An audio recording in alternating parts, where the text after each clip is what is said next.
Next up, David Charles Allen with The Hub. That's Home Ownership Podcast. It's a Beautiful Life. And David has a wonderful guest lined up today to talk about the all-important credit score and how we can keep it up. Yeah, it's actually our first guest. It's been on twice. The show is Patrick Reese. You might remember him. So we look forward to having him and learning a little bit more about your credit and credit scores, since that's been so influential in the process of getting home these days. How you doing, Patrick? Good, David. Good, Patty. How are you guys? We're great. Thank you so much for being here. I'm looking forward to getting some insights on getting that credit score up. Oh, I'm really excited to be here, and I'm glad to be inside. We got a lot of snow in Nebraska. I don't know if your listeners remember, but I live in Nebraska, and it's cold. It's literally -2 out right now. So wow. I'm going to stay inside. So I grew up in Nebraska, Patrick, so I have some idea of what you're talking about. There you go. So I guess we can start off by keeping it simple. What is a good credit score these days? Well, how is that defined? Yeah, so how I would define, or how people really kind of define credit scores, are really kind of a couple different ways. But good or very good or exceptional, you're really kind of looking at scores between 670 and above to be considered good or very good or exceptional. The way I kind of categorize it down, so if you're in the good category, it's 670 to around 739-ish. Very good is 740 to 799. And then, the exceptional, it's the 800 plus credit. And it's very, you don't see a lot of 800 plus credit scores out there. They're out there. Trust me. I've seen them, but they are hard to attain. So that's how I would categorize good, very good, and exceptional. All right, great. So how do you see it working out best to get your credit score better? What are the first for you couple tips you could help our listeners with? Well, the first thing that I would take a look at is take a look at the current debt that you have. Take a look at what you have out there, whether that's loans, credit cards, mortgages, whatever you owe money on, you want to know how much you owe. So you have to that's the first thing I tell people, is go figure out how much you actually owe and to who. And then the next thing, if you want to start boosting up that credit scores, you got to start paying down maybe some of that debt that's out there that's outstanding. So a lot of people talk about, credit card debt and everything like that. I mean, that's probably the most common one to be paid down pretty quickly because those credit cards, they got high interest rates and they can really kind of come and bite you if you're not careful. So taking care of those credit cards would be kind of the first step in kind of boosting up that score, as well as bills. So if you're behind on bills like your electric or gas or even your cell phone bill, they could start, and if you're very behind, they could start reporting that to the credit bureaus. So I would take care of those two things first to start building up that credit again. That's so interesting. Patrick, I was talking about possibly getting a motorhome, an RV, and I went in and talked to a gentleman there, and he said, "Do you have a car loan?" And I'm like, "No, my car's paid off," which would seem to be a good thing. But then, do you have a house loan? No, I don't have a house loan right now. I'm renting, although I have had house loans in the past. He said, "Well, that's not good. You don't have any loans." So it seems counterintuitive, but they like to see that you have loans, don't they? Yeah, they do. Especially if you're going to go and buy some of those big purchases like the RV homes or even a home itself. They like to see like the two lines of credit. They like to see the secured route, which are those car loans or a mortgage or something like that, where the actual loan itself is secured by something.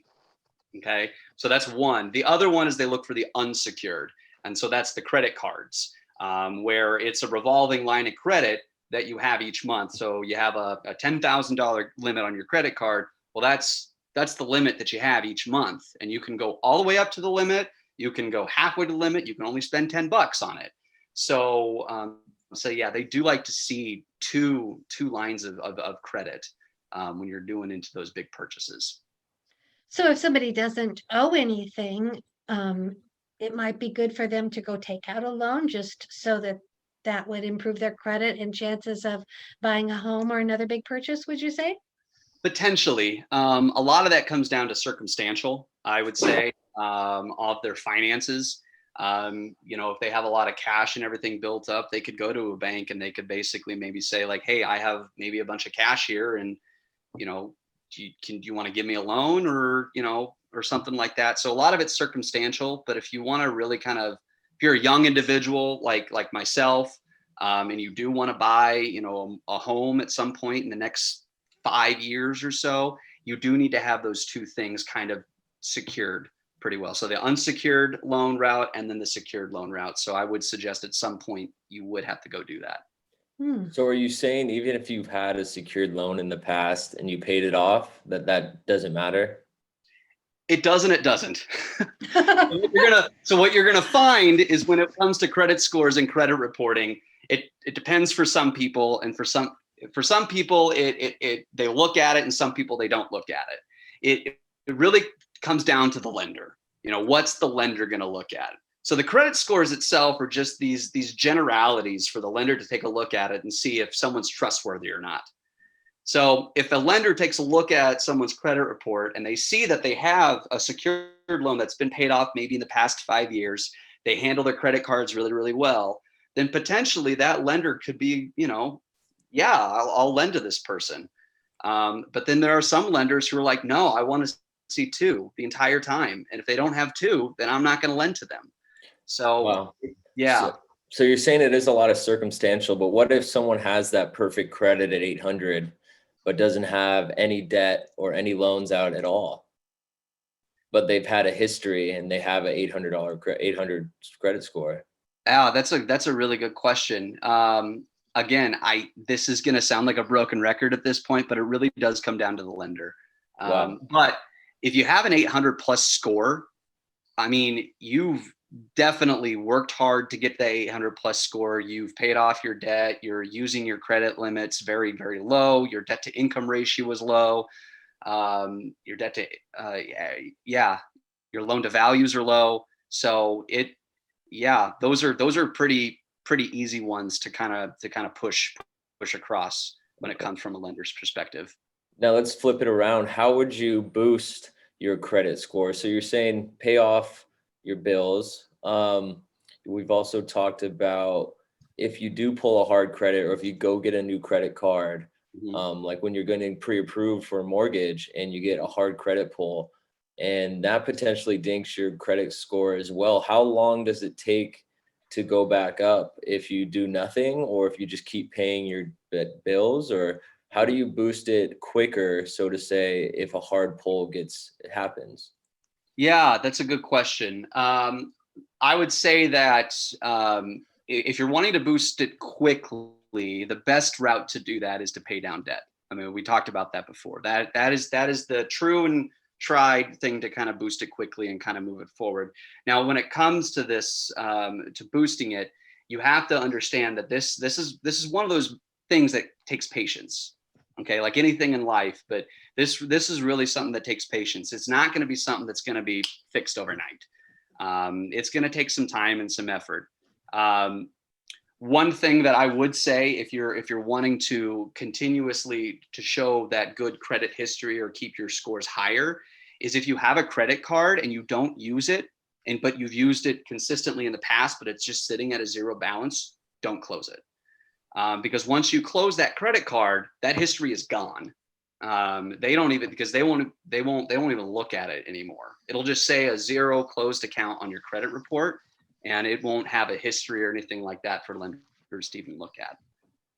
Wow, that's good advice. I think, David, we forgot to tell our listeners that Patrick Reese is a banker in Lincoln, Nebraska, and host of the Weekly Thought podcast. And in his position, he advises people all the time to make sound financial decisions and advises them in that process. So we're so glad that you're here.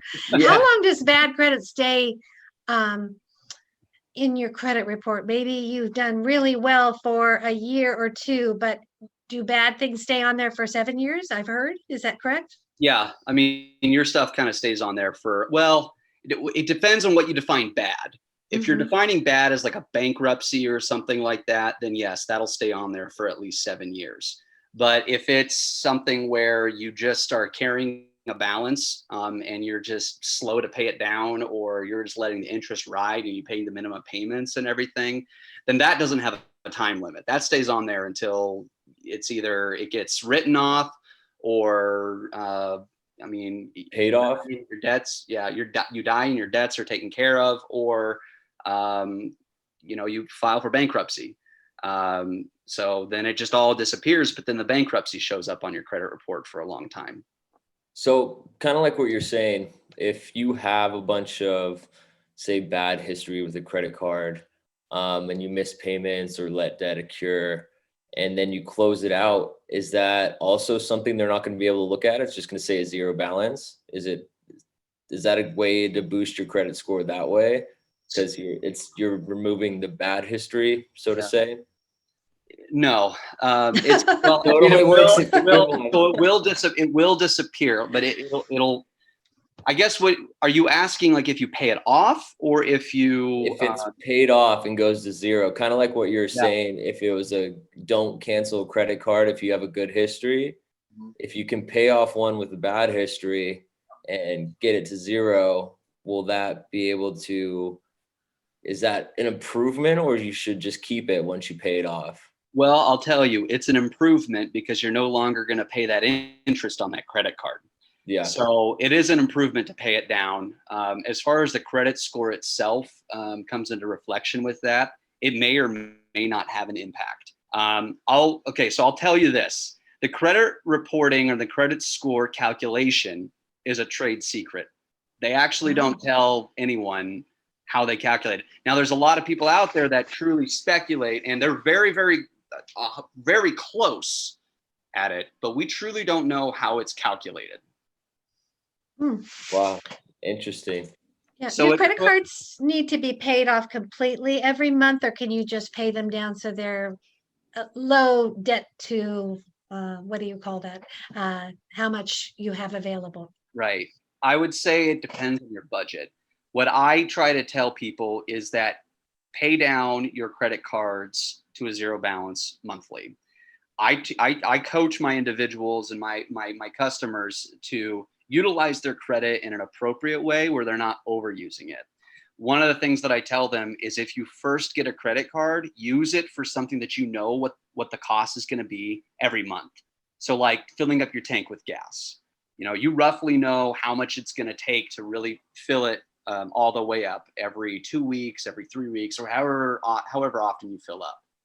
So use that credit card only for that purchase for like the first 6 months and pay it off completely. And once you start doing that, it starts to establish a good credit habit.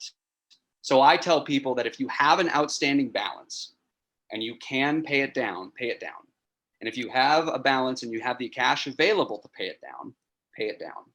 Because that way it's just going to be off your books. You're no longer going to be paying interest, and you can actually move on and worry about other things other than this little thing that's standing around your neck and just being like, you owe me more money. I think what Patty's asking as well too, what would be an acceptable availability to debt ratio? Let's say you have 5 credit cards and you have the ability to run them all up to $30,000. How much debt should you run up, so to say, to keep it acceptable in the eyes of potentially a credit score, even though we don't know how it's calculated? Yeah.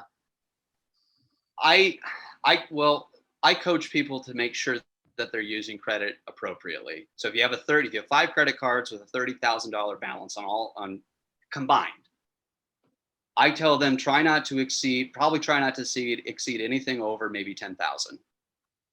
Because once you go over that you might start to get in a little trouble. But remember, this is all dependent on how much the individual makes per year. So if they have the salary in order to handle a little bit more on a credit card, then go for it. But just make sure that you're handling it appropriate, paying it down. And what would you say an acceptable debt to income ratio would be? Like a percentage? Yeah. So I know when purchasing a house, it's around 30%. Lenders like to see, or similar to that. So I just don't know if there's an exact number that you could give some insight into. No, not really. 30% is good, and that's acceptable. But it depends really on the lender, because there are going to be a lot of lenders out there who are going to be very lenient, and then there's going to be a lot of lenders that are very conservative. So some lenient individuals might be okay with a 35 or a 40%. Some of the more conservative ones are probably going to be like, I don't even want to do 30. I want to look at something like 25, because then that way they're not taking as much risk. So it really depends on the lender. So in broad terms, anything probably between 30 and 40 is probably a good range. Okay. Now, does And this it- affect Go people's ahead, David. I'm rates? sorry. Go I'm ahead. sure it does affect people's rates, but is the lower you can get your debt to, the higher you can get your credit score, is that going to give you a better rate than, say, someone with a less acceptable terms? Yes, it will. Yeah. Because if you have a higher credit score, then the lenders are looking at it as you're a individual who has handled your credit well in the past, and we don't think you're that high of a risk. So here's a lower interest rate for you. But if you have a lower credit score and you're still acceptable, but you're still a little bit of a higher risk, they're going to just increase the interest a little bit, because they got to make sure that they're covering their end as well too, based on risk level. Patrick, the companies that advertise that they help you to raise your credit, are they a worthwhile investment, or can people do this on their own?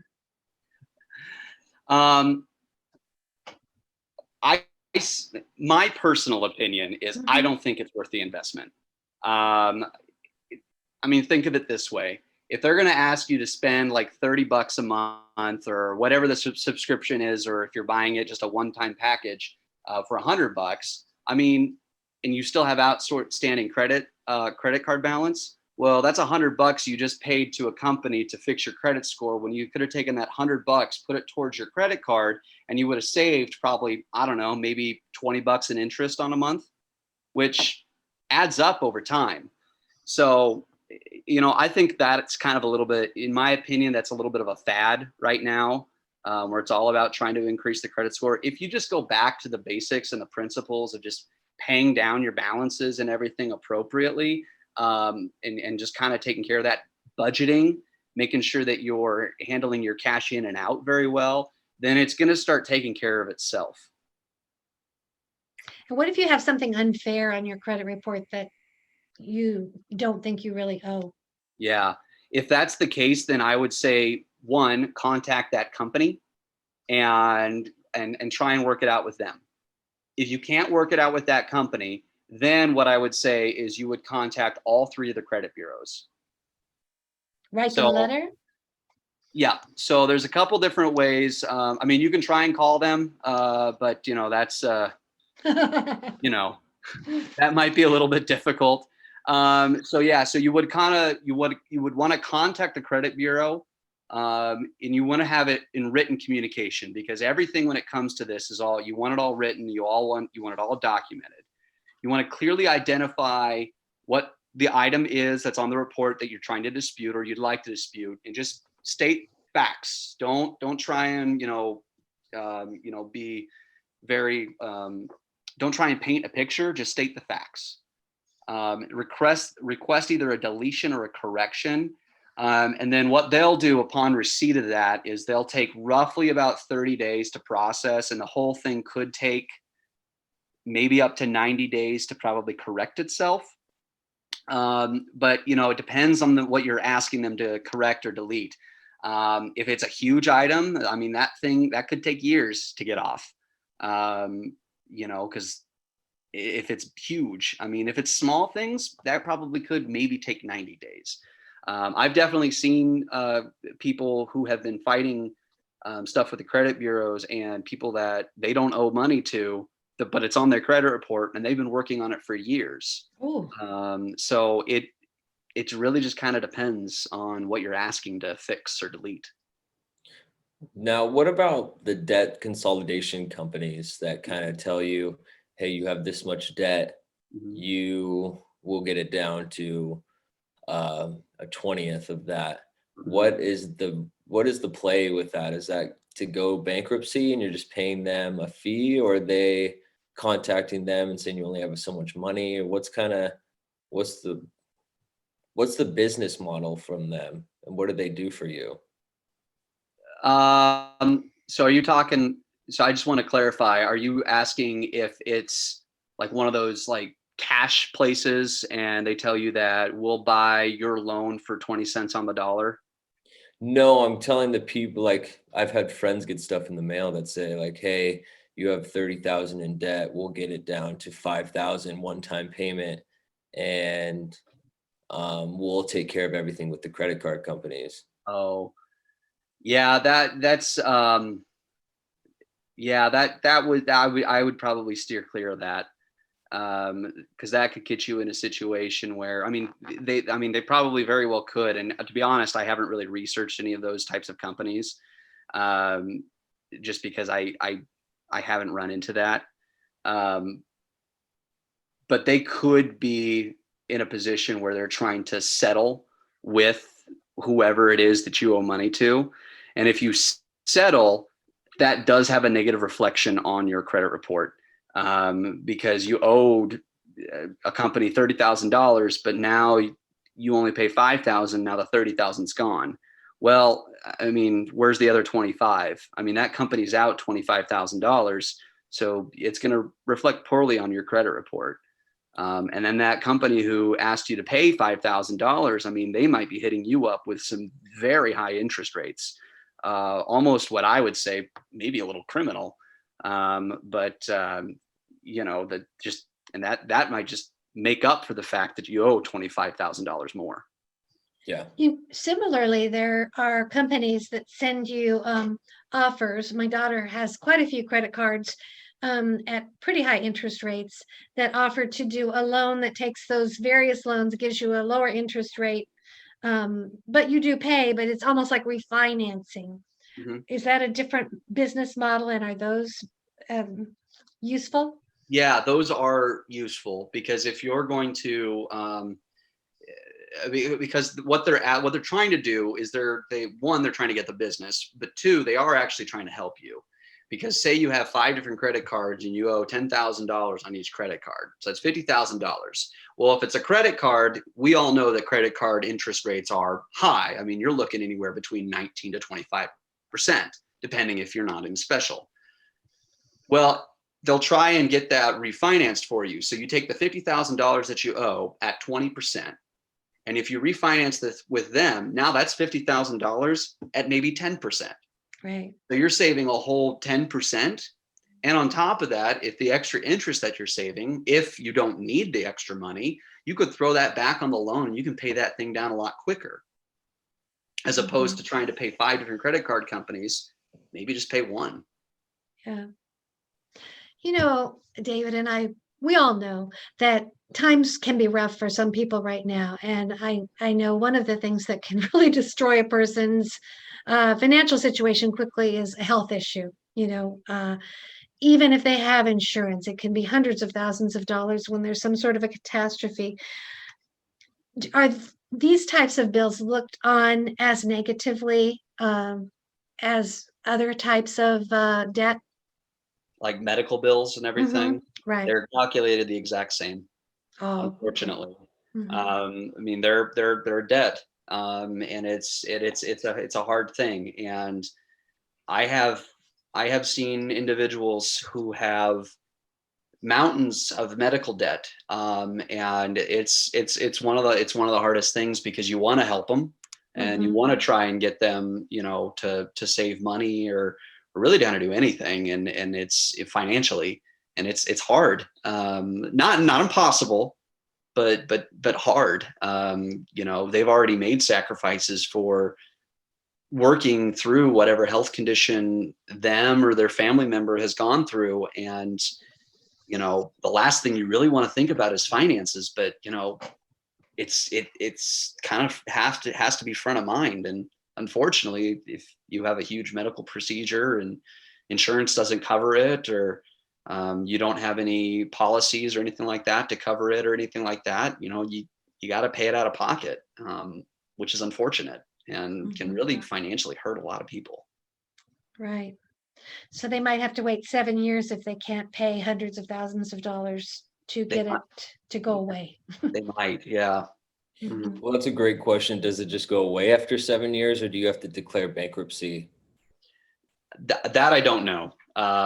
Medical bills and bankruptcy, that I would probably refer to maybe a lawyer and everything to get that answer.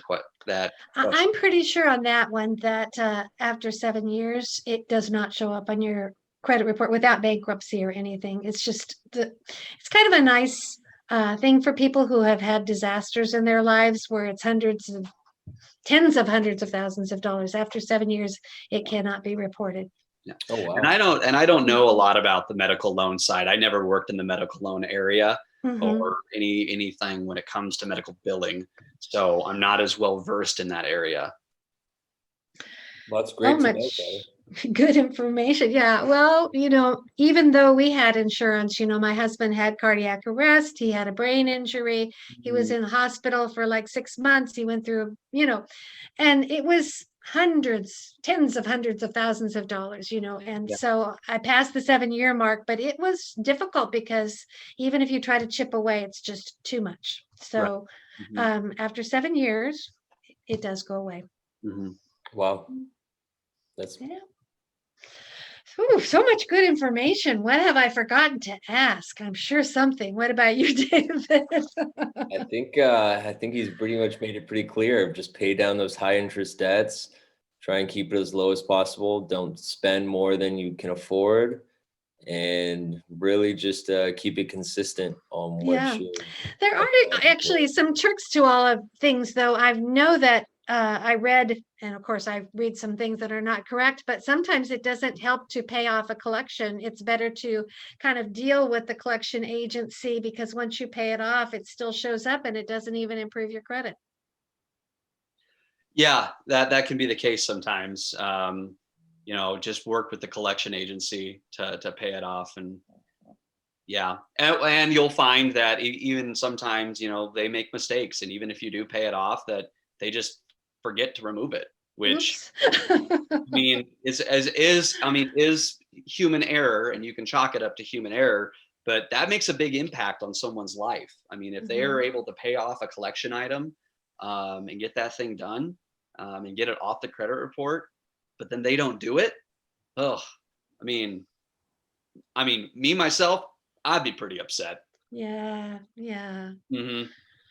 So this question is for both of you. How high does your credit score need to be able to get a house loan? You said 670 is kind of fair to good, or that's the minimum that they'll accept. But mostly, would you say it's over 700? Is that what you find, David and Patrick? I know at the beginning of last year, kind of when mortgage lenders were being more strict, that it was really looking towards only 700. There was a bunch of big companies that were coming out saying we're only going to do credit score or loans to people that have over credit score over 700. I believe since everything's kind of been going on and happening, they've kind of been more lenient by that, but I'm not completely sure. And like I think Patrick was saying, it's all going to affect your rate. So you may be able to get a loan, but it might be at a higher rate. So he might be able to elaborate on that as well. Yeah, unfortunately, I'm not a mortgage lender, so I'm not as well versed as what the current market is when it comes to rates right now. I'm a consumer lender, so auto loans, that kind of stuff. Yeah, you're right. I mean, the housing market is hot right now, surprisingly. And so I'm the higher score that you have, the better. Because you're going to have a better rate. You're going to be able to make an offer maybe faster. So it comes down to it. So unfortunately, I don't have a solid number for you. Well, sure. Yeah. Just curious. Yeah. So very interesting. So you could probably get a car loan at 670 though. Yeah, you could potentially, depending on debt to income ratio and all that other factors that are out. So I know this is real estate, but what would a car loan interest rate be? if you're getting it from a consumer lender like yourself instead of like the dealership? Well, it depends. If it's a car loan, it depends on the year of the car too, because the older the car, the higher the interest rate. The newer the car, the lower the interest rate. Yep. Wow.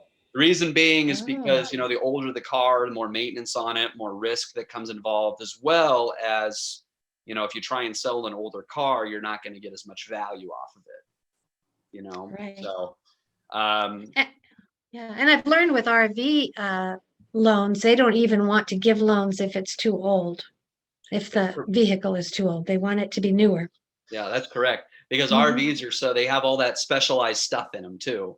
You know, they got kittens and all that kind of stuff. So they want kind of the newer stuff in there, because as soon as that stuff as soon as the older models start to break down, it can get pretty pricey to start repairing that stuff. So what would you say the range would be if from a newer car to an older car with someone with great credit? Ooh, okay. You're testing my knowledge here. I'd say probably right now, you're looking maybe roughly as a baseline, maybe $399-ish. You know, older car, if you go back up to a 2011, you could be looking at 6-7% or so on it. It really just kind of depends on, like I said, the year of the car and what your credit score is. But yeah, so base rate on a newer vehicle, 2021, potentially looking around 399. Older vehicle, probably looking around upper 6, maybe mid 7s. Okay. Yeah. Well, it's all great information. Thank you so much, Patrick, for being with us. Thank you so very much. And be sure to check out Patrick's podcast, The Weekly Thought. And it's actually a video cast, I would call it, or a vlog. And on YouTube. Really on YouTube. And it's really fun to watch you. You're so very animated. So thank you. There's one other thing I would like to share with your listeners, if I may. Of course. If you are wanting to, so as a U.S. citizen, by law, you can go and pull your credit report for free from all 3 of your credit bureaus once per year. That's by law. And in order to do that, your listeners just need to go to www.annualcreditreport.com. That's www.annualcreditreport.com. And they just have to input some information. They'll answer a few questions just to verify it is who they are. But then they'll get all 3 credit bureaus, they'll get all 3 reports. So they can take a look at it. And see what's in there. And I suggest people to do that at least once a year to make sure that there's nothing questionable on their credit reports. So they can do that for free once per year. Oh, and you're saying it's not going to do, your score is not just going to pop up, but you actually have a full report of all history. Whole thing, baby. Oh, wow. Well, I go to Credit Karma a lot, and all 3 agencies, the score comes up, and that's free anytime. But is what you're talking about more thorough? Yeah, Credit Karma is only going to give you a rough calculation of what your credit score is for all 3 of the credit bureaus. This is going to give you the full paper report, so you can actually see everything that's been going on. Now, is this something you get instantly, or does they send it to you, or how does that work? It's probably about 5 minutes or so. You get it right there on your laptop or phone or however you're looking. Cool. That's great information. I didn't know that either. Yeah, thank you for the great advice. And we really have loved having you. We might come up with more questions, and when we go on, Patrick, please come back. Yeah, have you back. That's for sure.